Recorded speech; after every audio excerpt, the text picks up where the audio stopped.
네, 이번에는 손희정의 문화비평 시간인데요. 아이유의 반편지를 들으면서 오늘은 좀 시작을 해보겠습니다. 손희정 평론가 자리해 주셨어요. 어서 오세요. 예, 안녕하세요. 오늘 이 음악이 왜 먼저 나왔을까? 오늘 소개해드리려는 네. 영화의 테마곡입니다. 와. 너무 아름답게 잘 어울리고요. 네, 음악을 밤에 들어야 되는데 이 노래는 그죠? 네. 오늘 어떤 영화 얘기인데 아이유의 반편지가 거기서 흐르나요? 네, 지난주에 24일에 좋은 소식이 하나 들려왔는데요. 이탈리아 로마에서 열린 제18회 아시안 필름 페스티벌에서 우리 고두심 배우가 여우주연상을 수상했다. 네. 그 소식이 들려왔습니다. 그래서 이 여우주연상 수상한 그 작품을 오늘 소개해드리려고 합니다. 어떤 작품입니까? 예, 바로 오늘 개봉하는 소준문 감독의 빛나는 순간이라는 작품인데요. 70대 해녀인 진옥과 30대 다큐멘터리 감독인 경훈의 만남과 사랑을 담은 멜로드라마입니다. 고두심 배우가 제주도에서 물질도 1등, 성질도 1등인 해녀 진옥 역할을 맡았고요. 올드미스 다이어리 때부터 특히 누나 팬들의 사랑을 많이 받아온 배우죠. 지연우 배우가 경훈 역을 맡아 연기했습니다. 네, 그렇군요. 야, 어떤 영화일까? 빛나는 순간. 음악도 지금 들어보니까 뭔가 밤에 바다를 바라보고 제주에 네. 나오는 음악이 아닐까 하는 그런 상상을 해보게 되는데 이야기를 좀 더 들어보고 싶어요. 어떤 이야기로 꾸며져 있나요? 네, 영화는 물질하는 이제 제주 해녀들의 모습에서 시작을 하는데요.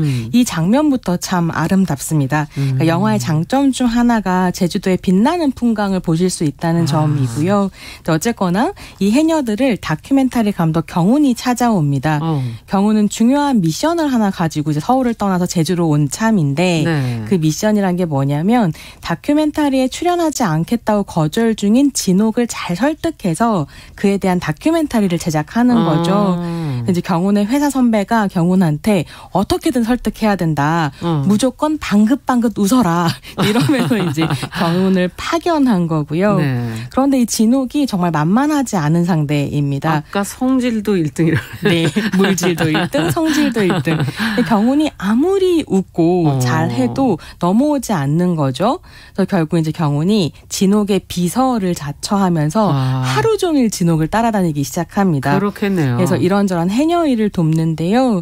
물론 물질을 할 수는 없지만 뭐 해산물을 다듬고 공판잔에 해산물을 운반하러도 가고 밭일도 돕고 이러면서 정말 열심히 이제 일을 하는 거죠. 예. 경훈이 스스로 제주 여자 다 됐다라고 할 정도로 해녀들과 자연스럽게 어울리게 됩니다. 그랬겠어요. 이제 그렇게 서로 가까워지고 또 서로를 알아가게 되면서 진옥의 마음이 이제 조금씩 열리기 시작하고 결국 진옥이 다큐멘터리를 찍자라고 하는 거죠. 그러면서 사랑이 시작됩니다. 아, 그렇군요. 이 영화의 배경이 된 제주도에서 시사 반응이 아주 좋았다고 하던데. 예, 그렇다고 하더라고요. 예. 이게 빛나는 순간이 이제 메이킹북이 나왔거든요. 개봉과 함께 책도 출간이 되었는데요. 그 메이킹북에서 소준문 감독은 빛나는 순간의 시나리오를 준비하면서 제일 먼저 고려했던 부분이 장소였고 그 장소가 제주도였다라고 쓰고 있습니다. 그러면서 이제 이국적이고 아름다운 풍광 그 자체보다는 제주도가 품고 있는 어떤 정서 거기에 이제 집중을 하면서 시나리오를 써내려갔다고 이제 쓰고 있는데요. 네. 이어서 4.3이라는 슬픈 역사, 그로 인한 아픈 상처, 그리고 그것들을 견디며 살아남은 사람들을 감히 이제 육지껏이라는 표현이 영화에도 나오는데 그쪽에서 많이들 쓰는 말이죠. 육지 사람들이라는 네, 의미인데 맞아요. 육지껏인 내가 영화를 통해 그 상처를 위로하고 어루만져주고 싶은 마음이 들었다.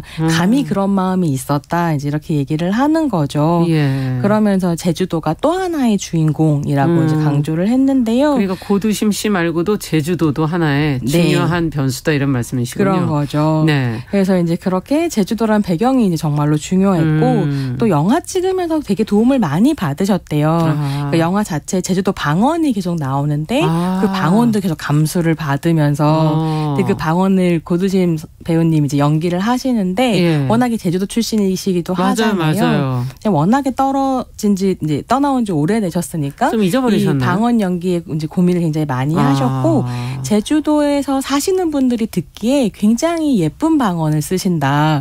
잘하시고 예쁜 방언을 쓰신다. 이렇게 평가하셨다고 하더라고요. 예. 근데 어쨌든 그렇게 제주도가 중요하다 보니 제주도 분들의 반응이 이제 감독도 궁금했을 거고 저도 사실 영화를 보면서 좀 궁금했던 부분이 있었어요. 예. 왜냐하면 말씀드렸던 것처럼 4.3이라는 역사적 사실을 다루고 있잖아요. 그래서 해녀 진옥이 그 4.3 사태 때 부모를 잃은 사람인 거죠. 아픔이 있는. 예, 그래서 그런 아픔을 가지고 있고 또 이제 해녀 이야기들도 나오고 근데 경훈이라고 하는 캐릭터도 제주도 앞바다에서 사랑하는 사람을 잃었던 이제 경험이 있는 사람이거든요. 그래서 그렇게 서로가 서로의 아픔을 발견하고 서로 보듬어주면서 이해하게 되는 그러면서 가까워지는 이런 이제 이야기가 펼쳐지기 때문에 영화가 사랑이라는 주제를 다루면서도 또 한편으로는 사람들이 서로를 이해하고 위로하는 과정을 또 정성 들여서 포착하고 그러면서 또 제주도의 그 아픈 역사까지 다루고 있으니까 상당히 넓은 스펙트럼을 가진 해석기의 영역이 굉장히 넓은 이제 좋은 작품이라고 저는 생각하는데요. 근데 막 그러다 보니 제주도 분들은 그러니까 당사자분들은 이 작품을 어떻게 볼까? 그 시사가 제일 중요한 시사였겠군요. 그랬을 것 같아요. 저도 이게 궁금했는데 굉장히 이 부분에서 그러니까 4.3과 아픔과 서로를 위로한다라고 하면서 공감을 많이 하셨던 모양이에요. 그래서 그 부분에서 되게 중요한 장면이 뭐가 있냐면 영화를 보면 키스 씬이 나오거든요. 고두심 배우의 첫 격정 멜로라고 이제 기사가 나오고 막 그랬는데 기사도 그렇게 났습니까? 이게 어떤 상황이냐면 진옥과 경훈이 함께 이제 중산간 산속으로 다큐멘터리 촬영을 하러 들어가요. 근데 그 산속 동굴에서 서로의 이제 사랑을 확인하고 이렇게 보듬어주는 장면이거든요. 고두심 배우가 한 예능에 출연해서 농담처럼 동굴에 들어가니 나이는 숫자에 불과하더라. 이러셔가지고 이제 막 사람들이 빵 터지고 그랬는데 굉장히 로맨틱하게 아름답게 찍힌 장면인데요. 그 키스씬 자체로 이미 의미가 있지만 또 제주도의 한 관객께서는 이 장면을 젊은 세대이면서 육지 사람인 경훈이 4.3을 경험한 세대이면서 제주도 사람인 진옥을 위로하고 보듬어주는 그런 장면으로 해석했다고 하셨다고 하더라고요. 그 해석은 정말 맞네요. 네. 또 그 중산간의 동굴이라는 공간이 4.3 때 많은 분들이 돌아가시기도 했고 제주 분들한테는 그 4.3의 아픔과 슬픔을 가지고 있는 어떤 공간이기 때문에 더 특별했겠군요. 이게 이제 위로와 뭐 이렇게 관계와 이런 것들이 역사에 대한 이해로까지 확장되는. 저는 이 작품을 보면서 했던 생각이 4.3이 이때까지 그 주제 자체로, 그러니까 그 사건 자체로 영화로 다루어지긴 했지만. 그러니까 일상적으로 많은 사람들이 이해하고 있지 못하는 사건을 잘 모르는 사건이잖아요. 그래서 이런 작품을 통해서 좀 더 많은 사람에게 다가가고 이게 사람의 이야기로 좀 갔으면 좋겠다. 그래서 그런 생각이 들었습니다. 그래서 아까 말씀하신 것처럼 해석의 결이 되게 다양하다라고 하셨잖아요. 그런 다층적인 의미를 가진 영화라는 점이 빛나는 순간의 또 하나의 매력 아닌가 싶습니다. 그렇군요.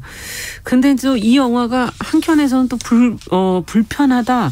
뭐 이렇게 얘기하시는 분들이 있다는데. 그러게요. 그렇다고 하더라고요. 저도 소문으로 들었는데요. 어떤 부분이 불편한 걸까요? 나이 많은 여성과 젊은 남성의 사랑이 불편하고 이걸 잘 받아들이지 못하거나 또 온전히 영화로서 즐기지 못하는 관객들도 좀 있는 모양이더라고요. 그리고 요즘에는 영화를 보기 전부터 막 이렇게 악플 다는 분들 계시잖아요. 안 보시고 이제 막 악플 다는 분도 좀 계시고. 근데 실제로 영화 내용 안에서는 이 영화 내용 안에서도 주위 사람들의 그런 시선 때문에 두 사람이 좀 힘들어하기도 하고 그러거든요. 그게 현실적이죠. 그래서 이제 그런 부분도 이제 드러나게 되는데 한국에서는 이렇게 노년의 섹슈얼리티, 특히 이제 노년 여성의 섹슈얼리티를 잘 이해하지 못하는 그래서 노년 여성은 무성적으로 그려지기를 바라는 그런 분위기가 있는 것 같아요. 그래서 이제 영화를 보시면 편집돼서 영화에는 안 나오는 대사기는 한데 경훈의 대사 대사 중에 그런 대사가 있었다고 하더라고요. 사랑은 사랑이다. 그래서 저는 이런 이제 로맨틱한 감정을 영화가 굉장히 잘 잡아주고 있고 그렇군요. 사랑은 사랑이라는 걸 보여주고 있는 작품이라서 직접 보시고 어떤지 확인해 보시면 좋을 것 같습니다. 느껴보시는 건 솔직하게 한번 좀 느껴보시는 게 중요할 것 지현우 배우가 딱 그렇게 얘기했던 거더라고요. 이 영화는 느끼는 영화다. 네, 이렇게 얘기했다고 하더라고요. 맞아요. 한 인간으로서의 나이 든 사람을 어떻게 우리가 바라볼 거냐. 그들의 성에 대해서도 한번 생각해 볼 수 있는 그런 영화가 아닐까 싶기도 하고. 고두심 씨가 직업이 극 중에서 이제 해녀라고 그러셨는데. 네. 해녀의 삶에 대해서도 한번은 생각해 볼 수 있겠어요? 영화가 해녀의 삶도 굉장히 중요하게 다루고 있는데요.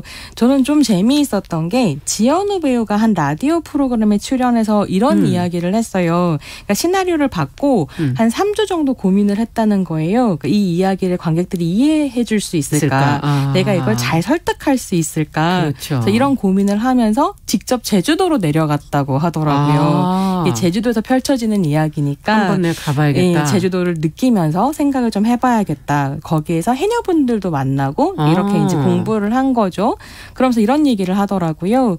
해녀들이 바다에서 막 파도 속에서 일을 하고 막 이러다 보니까 소리가 잘 안 들리잖아요. 그쵸. 그래서 크게 말하고 크게 움직이고 이러다 보니까 굉장히 세고 그런 이미지가 또 있고 거칠어 보이기도 하고 근데 사실 그렇지는 않다.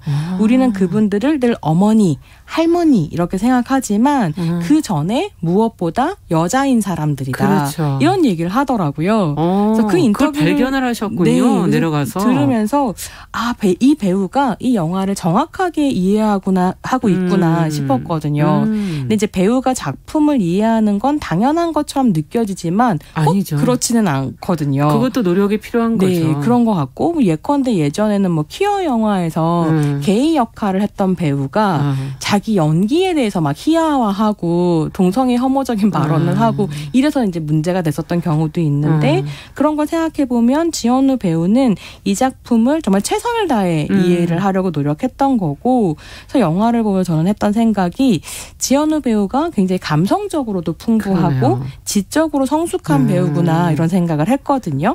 저는 예고편을 잠시 봤더니 외모가 근데 그 전에 지현우 배우 맞나 할 정도로 좀 많이 바뀌었더라고요. 굉장히 다이어트를 많이 하셨다고 또 인터뷰에서 그래서 들었는데요. 달라졌군요. 이제 시나리오에 젊은 육체라는 표현이 있었대요. 근데 지현우 배우가 엄청 고민했다고 하더라고요. 도대체 젊은 육체가 뭘까? 그래서 이제 몸을 굉장히 가꾼 거죠. 다이어트도 하면서 약간 얼굴이 좀 다르기도 한데요. 근데 어쨌거나 이 작품은 이렇게 한국 사회가 해녀에 대해서 가지고 있는 어떤 스테레오타입을 좀 벗어나려고 했던 것 같고요.